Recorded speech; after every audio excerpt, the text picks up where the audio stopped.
11 po tayo, verses 7 to 15. So, kung bubuksan po natin yung ating Bibles, doon po sa chapter 11, makikita po natin na last time, tinalakay po natin yung verses 1 to 6, and we saw that John the Baptist was already in prison. Nandun po siya sa prison, and he sent his disciples to ask Jesus because he doubted whether Christ is really the Christ. No? So, makikita po natin ang isang napakadakilang propeta na nag-doubt po siya, nag-alinlangan po siya kung ang Panginoong Hesukristo nga ba siya talaga ang Messiah. And of course, Jesus answered indirectly. Diba? Sumagot siya ng yes, indirectly, na siya nga ang Messiah. And tignan po ninyo yung senaryo.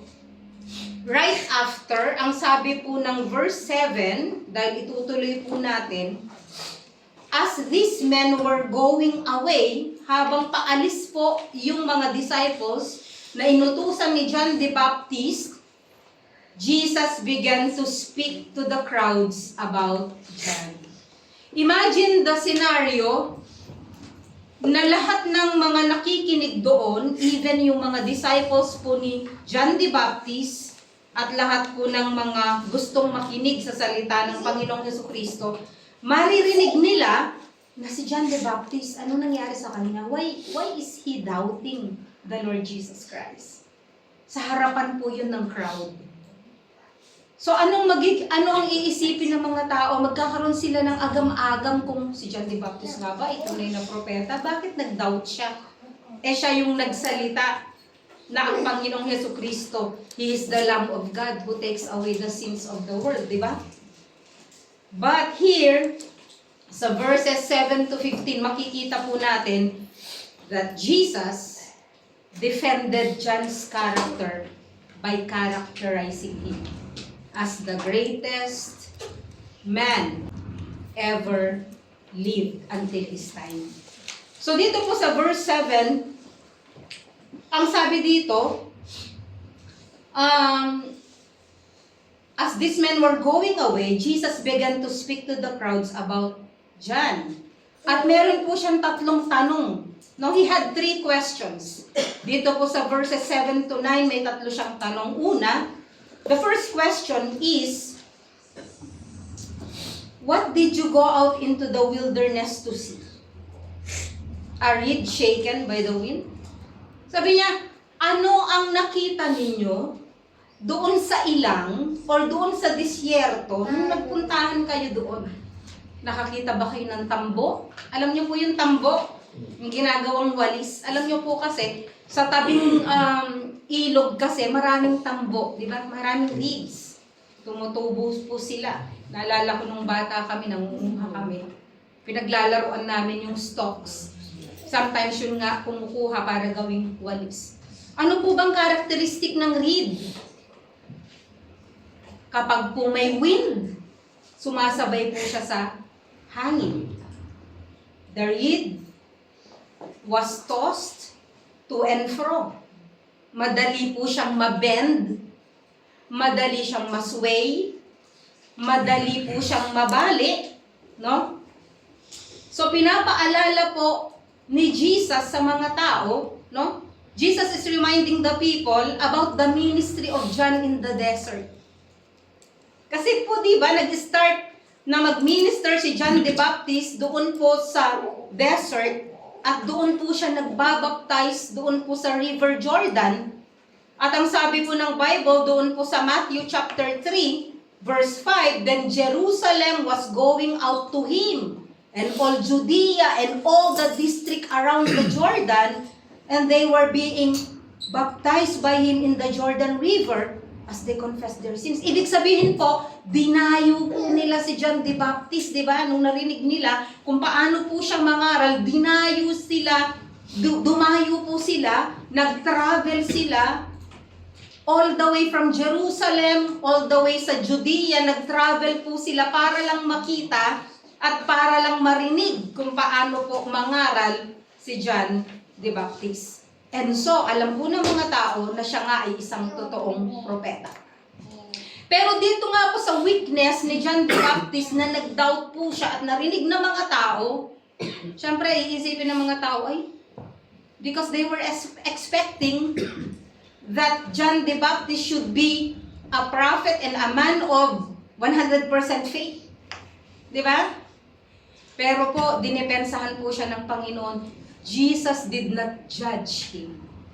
Hindi niya sinabi na, ano ka ba naman John the Baptist? Ano ka ba naman dyan? Pagdududahan mo ko? No, he did not rebuke John the Baptist. Actually, nung palayo na yung mga disciples, nagsalita siya sa crowd. At ang sabi niya, ano ba ang pinuntahan niyo sa disyerto? Ano bang nakita niyo sa disyerto? Isa bang tambo na madaling masway? Na madaling mabali? Ang ibig niya pong sabihin, hindi ganun si John. He is not like a reed, swayed to and fro. He is a firm man. Kaya ang sinabi niya, ano ang nakita niyo nung pumunta kayo sa disyerto? Nakita niyo ba ang isang mahina na propeta? Nakita niyo ba si John na mahina? Actually, hindi natin siya pwedeng makitang mahina. Bakit? Noon pong nangangaral po siya doon po sa disyerto at nung nagbabaptize sa Jordan, di ba nakita niya yung mga Sadducees at mga Pharisees? Ano pong sabi niya sa kanila? Kayong mga lahi ng ulupong. He is firm. He was not afraid na hindi siya yung nasusway na parang isang tambo o isang reed. And Jesus is saying, John is not like the reeds. He is unbending. He is unyielding. There was no cowardice in him because he was firm. Matatag po siya. Okay, let's go to the second question. Second question, dun sa verse 8, ang sabi dito, but what did you go out to see? Again, yung tanong, anong nakita nyo sa disyerto? A man dressed in soft clothing? Those who wear soft clothing are in king's palaces. So Jesus pointed out John the Baptist clothing. Ano ba yung suot ni John the Baptist noong nagpupunta kayo? Nung dumadayo kayo doon sa wilderness, ano ba ang nakita nyong suot niya? Malambot bang kasuotan? Ang sabi po sa Matthew chapter 3 verse 4, now John himself had a garment of camel's hair. Yun po ang suot ni John the Baptist. Yung balat ng kamelyo and a leather belt around his waist. And his food was locust and wild honey.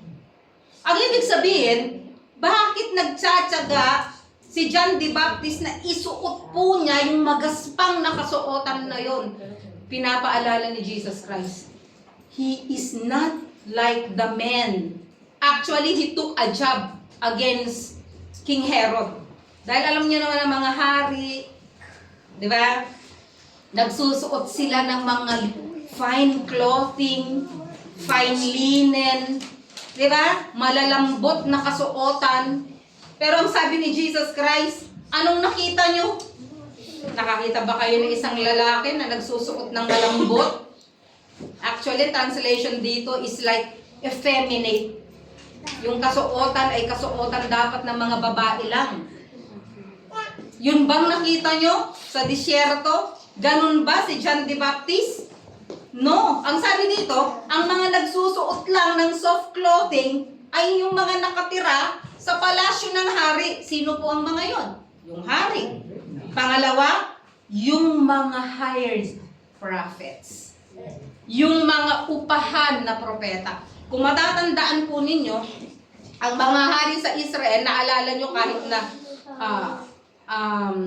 kahit na nananampalataya po sila sa Panginoon, may mga upahan sila ng mga propeta at natural, pagka sinabi, itanong mo nga sa Panginoon kung kami ay magtatagumpay. Ano pong sasabihin nila? Magtatagumpay po kayo, kamahalan. Pero actually, if you read the book of Jeremiah, ang sabi ni Jeremiah, no, malulupig kayo. Di ba? John the Baptist was like that. No? Hindi siya nabibili. Yun ang pong ibig sabihin nun. John the Baptist is a man of conviction. He is uncompromising and he cannot be bought. Actually, that is the reason kung bakit siya nakulong. At later on, he was beheaded. Bakit? For rebuking King Herod for committing adultery. Diba? So, ang sinasabi ng Panginoon, ano ba nakita niyo sa kanya? Mahina? Isang tao na walang conviction? And the third question is, sa verse 9, but what did you go out to see? Anong nakita ninyo sa disyerto? A prophet? At ang sagot doon, yes. I tell you, and one who is more than a prophet. Anong nakita ninyo sa disyerto? So yung tanong niyang yon, yung dalawa, no, ang sagot doon, anong nakita niyo sa disyerto? Ibig sabihin, anong nakita niyo na katangian ni John the Baptist? Para ualisin ninyo yung pagdududa ninyo na siya ay kulang sa pananampalataya at dahil nagduda siya. Kasi siya ang sinasabi ng Bible doon sa verse 10. This is the one about whom it is written, behold, I send my messenger ahead of you who will prepare your way before you. Okay. So, siya po ay firm man. Siya po ay a man of conviction. Pangatlo, he is the greatest man ever lived until his time.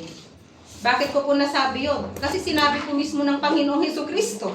Verse 11, He affirmed the calling of John. Sabi niya, truly, I say to you. Pag sinabing truly, ang sabi sa ibang translation, verily, a fact beyond dispute.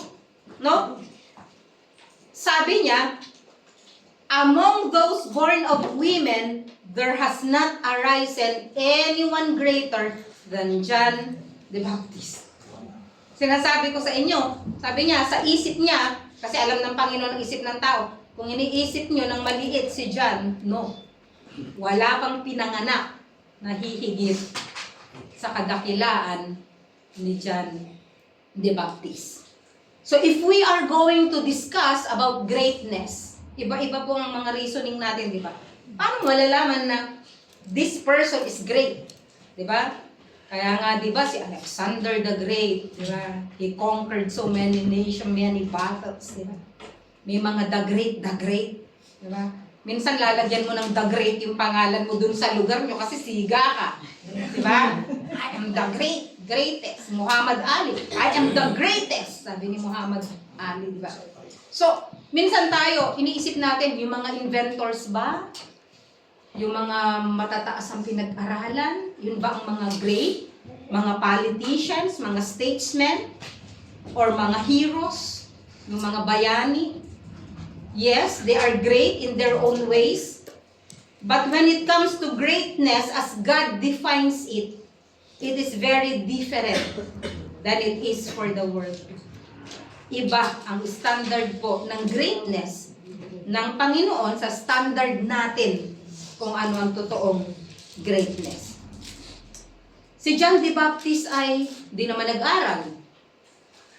A man who is from a common humble family, no wealth, no worldly education, no success, no particular beauty or earthly possession or position, but the Lord says He is the greatest human being who ever lived. Sabi sa Job 14:1, man who is born of woman is short-lived and full of turmoil. Born of woman, referring to human beings. Ang sabi sa Job 15:14, what is man that he would be pure? Or he who is born of a woman? Again, binanggit yung word na born of a woman, that he would be righteous. So yung phrase na born of a woman is a designation for humanness sa pagiging tao. Kasi baka mamaya isipin ninyo, di ba, pinanganak din naman si Jesus Christ from a woman, di ba? He's born of a woman. Hindi siya kasali doon, of course, di ba?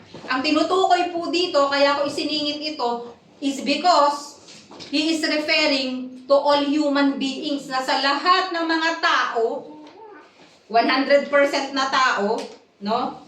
Na there had not risen a greater man than John the Baptist. So, itinaas po niya sa kabila nung daw, because we know that John the Baptist was in his lowest state. Nung time na yun, ikaw ba naman ang makulong? Diba? Ikaw ba naman ang malungkot, malayo, and then you are thinking, because of unfulfilled expectations na, diba? You are expecting na kaya ng Panginoong Jesucristo na because He is the Messiah, na palayain ng mga bihag, because of difficult circumstances, ano yun, yung nakulong siya, because of worldly influence, because of limited or incomplete knowledge or revelation. Di ba? Hindi na niya alam yung nangyayari sa paligid eh. That's why nagkaroon po siya ng doubt. So, yung word na risen or arisen always talks about prophets. Bakit? Doon po sa chapter 24 ng book of Matthew, verse 11, ang sabi dito, many false prophets shall rise. Verse 24, there shall rise false Christ and false prophets. So yung sinasabi po dito, it's limited also doon po sa sinabi na there has not arisen, no? Yung na prophet na greater than John the Baptist. Ibig sabihin is greater than Isaiah, greater than Jeremiah, greater than Malachi, greater than Hosea, Joel, Amos, Obadiah, lahat na ng mga prophets. Even David was considered a prophet. Actually, so he's greater than David, no? So when it comes to humanness, when it comes to the uniqueness of a human being, or when it comes to his ability to preach, to speak powerfully, walang tatalo po kay John the Baptist. So what makes John the Baptist great? Paano po siya naging dakila? Una, no, first is because of his personal character. Meron pong dalawang bagay bakit po dakila si John the Baptist.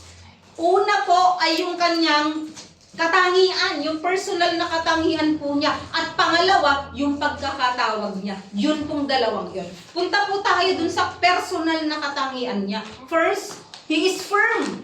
Kagaya po ng sinabi ko po kanina, he is firm. He is a man of conviction. He is also an overcomer. Paano po nasabi na he is an overcomer? Because he was a man who could overcome his weakness. Kaya po siya great. Alam niyo kung bakit? Wala naman taong perfecto. Meron din siyang kahinaan. Kaya lang kaya po niyang pagtagumpayan yung kanyang kahinaan. And that makes him great. May dalawang uri ng tao po kasi eh. First, the victims. Second, the victors. Di ba? Alam niyo mga tao na feeling victim lagi? Alam niyo kung bakit? They feel victim kasi they don't realize that they can do all things, that they can be victorious because of the Lord Jesus Christ. Diba alam yung mga tao na nagsasal or ano ba tawag doon? Nagpipiti party or nagsiself-pity. Victims ang tawag doon. These are people who cannot rise above their circumstances. Halimbawa, nawalan ng trabaho. Ay, kawawa naman po, nawalan ako ng trabaho. Nawalan talaga ako ng trabaho. Wala talaga akong trabaho. Okay? Yun po yung mga tao na they do not rise above their circumstances. Tayong mga Kristiyano, we should rise above. Because we have a big God. Amen. Eh ano, kung nawalan na ka ng trabaho? Nawalan ako ng trabaho. Yes, Lord, nawalan ako ng trabaho. Dahil bibigyan niyo ako ng mas magandang trabaho. Alam niyo kung di kayo masaya sa trabaho niyo, by faith, resign. And God will give you a better job. Diba? Ganun po yun. Because wala pong imposible sa Panginoon. And the victors are the people who can. Philippians 4:13, I can do all things through Christ who gives me strength. Because everyone has failings and infirmities and problems, the question is whether or not you can overcome them. Yung mga trials na dumarating po sa buhay natin. And that's the mark. One of the marks of true greatness. Di ba? Yung hindi ka nagwawalo sa self-pity.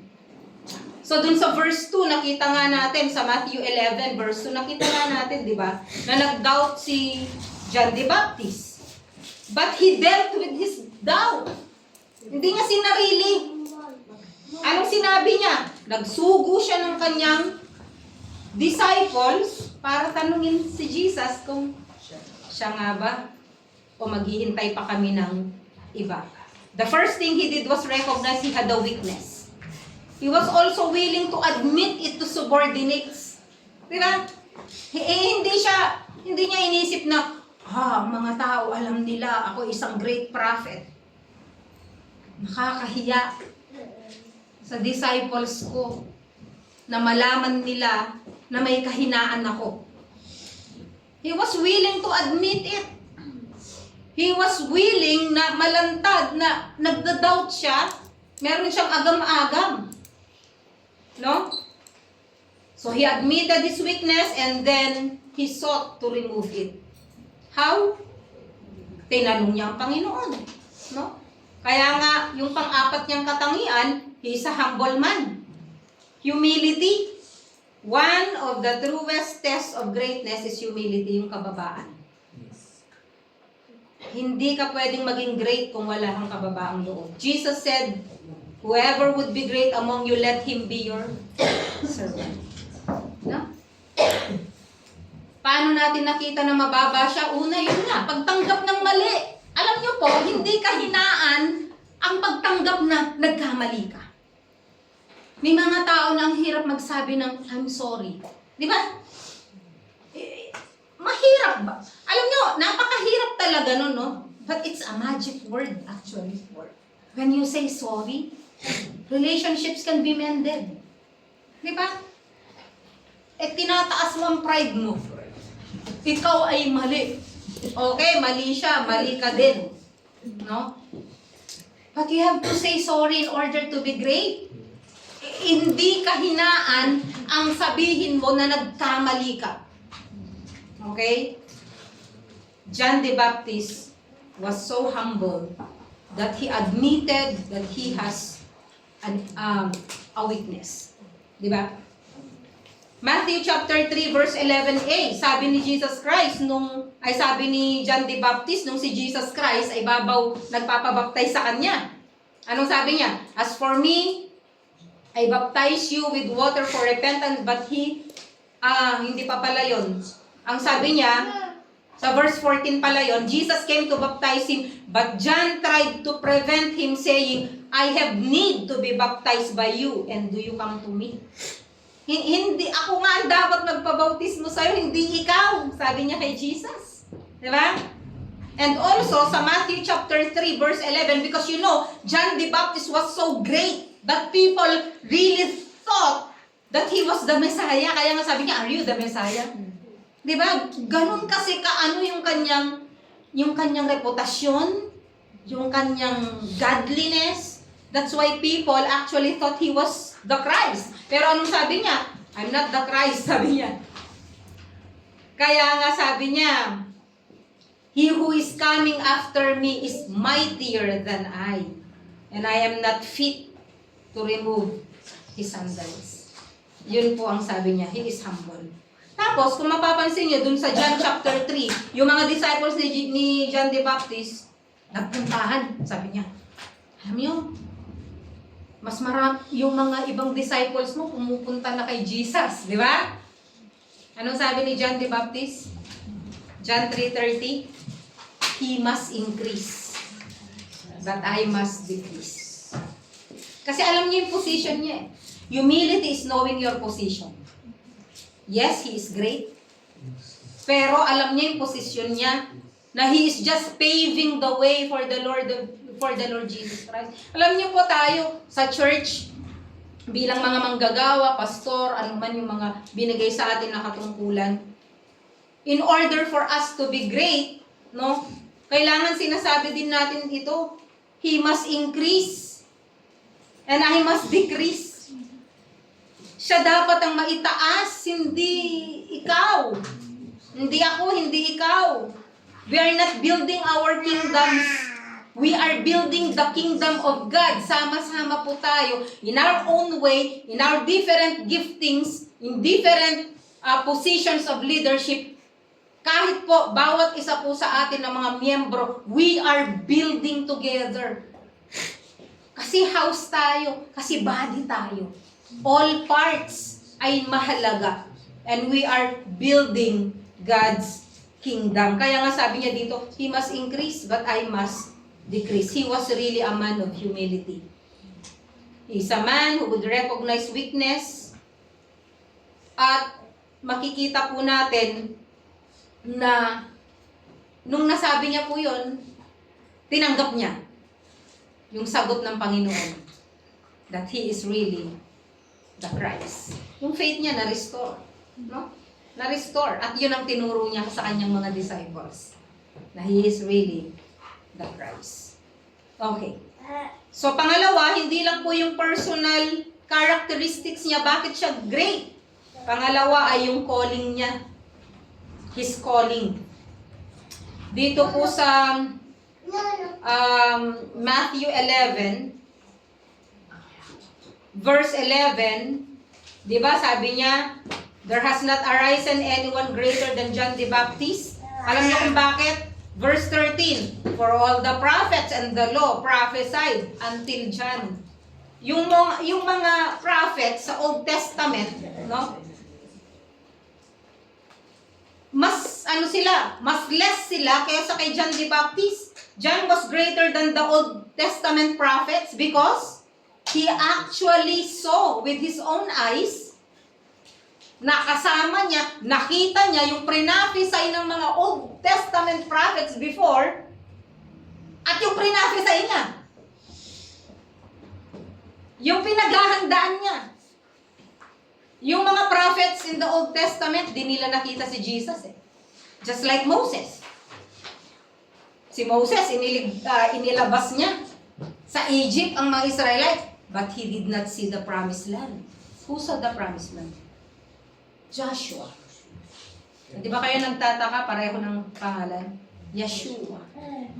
The name of Jesus Christ, Yeshua. Hindi niya nakita. But John the Baptist saw with his own eyes. Diba? Yung mga Old Testament prophets, finorsi lang nila. They're pointing to the promised land.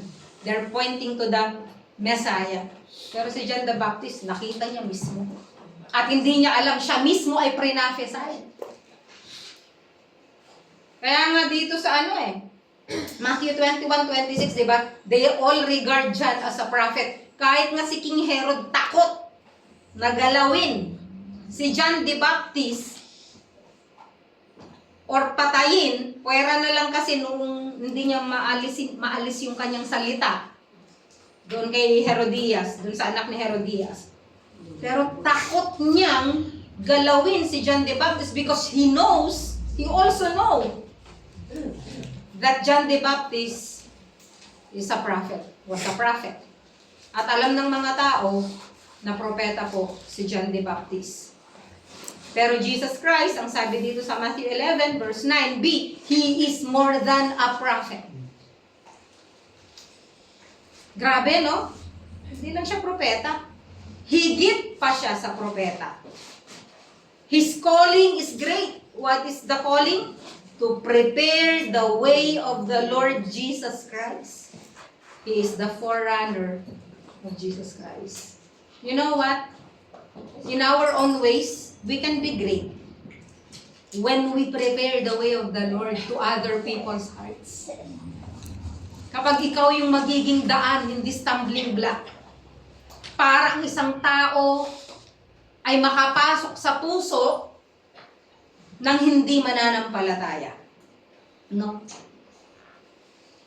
John the Baptist actually is the first prophet after how many years na walang propeta? After how many silent years? Ilan? Ilan po?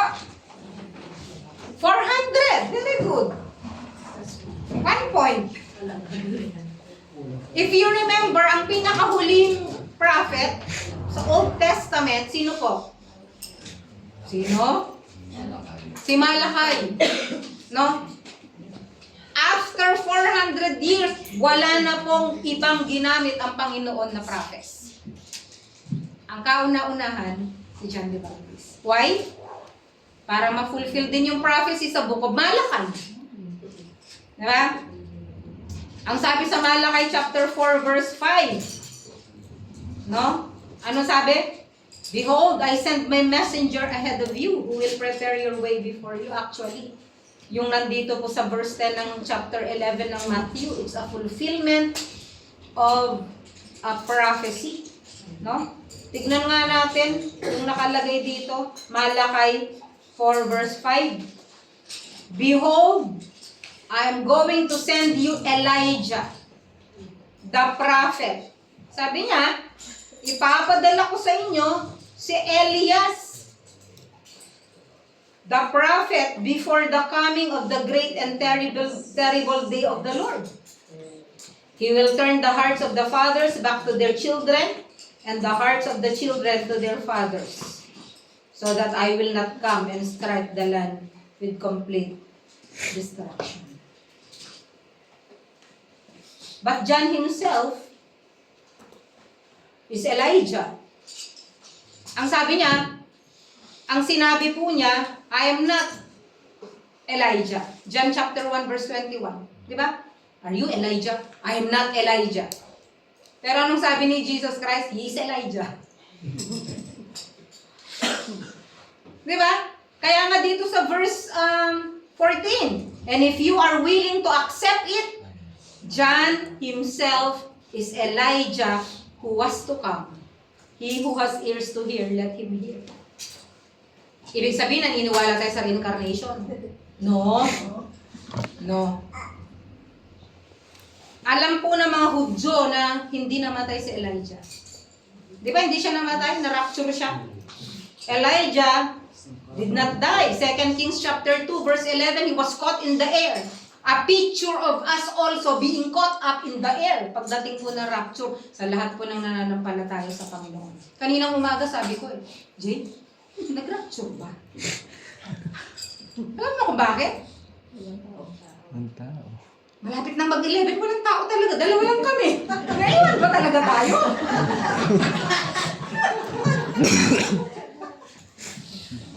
Maya-maya ng konti, nagdatingan. Hi, praise the Lord. So, ang sinasabi po dito, alam din po natin na babalik ulit si Elijah together with Moses. Di ba? Sa tribulation period, alam po natin yun. Kaya double po yan. Pero ano po yun? Bababa mismo si Elijah? No. Hindi po reincarnation. They will preach in the power and anointing of Elijah. Yun po ang ibig sabihin nun. Kaya nga dun sa Luke 1:17, sabi dito, yet he came in the spirit and power of Elijah. Referring to John the Baptist. Kaya po siya great. He's great because of his personal characteristics, and he was great because of his calling. Alam niyo po, tayo lahat merong mga katangian. Kaya kasi nga sabi niya I would like to read dun sa verse 11b. Yet the one who is least in the kingdom of heaven is greater than he. Narinig niyo yun? Is greater than he. Alam niyo po, tayong mga tunay Kasi may 295. Yung mga tunay po na mananampalataya sa Panginoon, no? They are firm, unyielding to the world, unbending. Kaya mong pagtagumpayan ang kahinaan mo dahil nananahan ang Panginoong Jesucristo sa buhay. Nananahan ang banal na Espiritu sa iyo. And you can do all things through Christ who gives you strength. We should be firm, unyielding, and unbending like John the Baptist. We should be men and women of conviction. Dapat matatag tayo. Pag sinabi mong yes, yes. Pag sinabi mong no, no. No?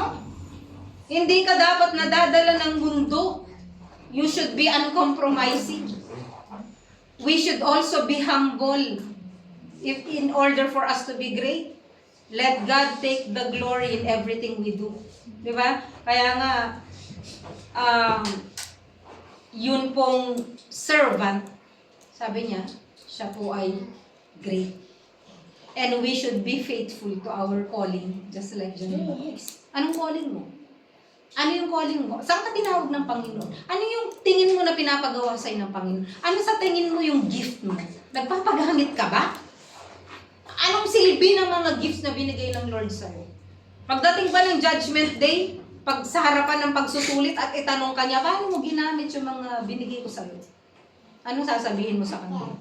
Ikaw ba tapat sa iyong pagkakatawag?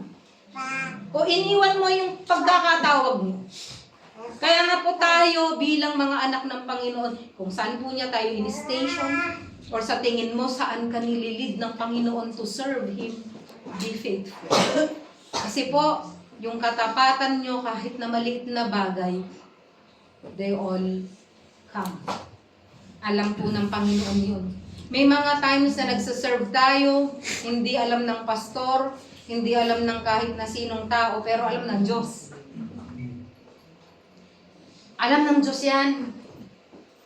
Never mind who gets the credit. Alam ng Diyos yan. Anong gusto mo? Praise ng tao? Praise ng Diyos. Praise ng tao. Kaya nga po sabi, whatever you do, work at it with all your heart as serving to the Lord and not for man. Kaya tayo po, nawa meron po tayong napulot doon po sa buhay ni John the Baptist. Maging tapat po tayo mga kapatid sa paglilingkod sa Panginoon. Alam po niya lahat ng struggles natin. Alam niya lahat ng kahinaan natin. Alam niya saan tayo mahina. Alam niya yung ayaw mo nang bumangon pag Sunday kasi pagod na yung katawan mo. But there is a blessing in obedience. At nawa, pagpalain po kayo ng Panginoon. Tayo po manalangin. Dakilang Diyos, salamat po. Thank you, Lord, for the life of John the Baptist. Transform us, O Lord. Sa mga kahinaan po namin, nawa kayo po magpalakas sa amin. Tulungan niyo po kami, Panginoon, na maging matapat kung saan niyo po kami ginagawa. At sa mga hindi pa po nagpapagamit, I pray, Lord, na kayo pong mag-udyok sa kanila, na sila po ay maglingkod, ayon po sa inyong kalooban. Sa pangalan ni Jesus. Amen.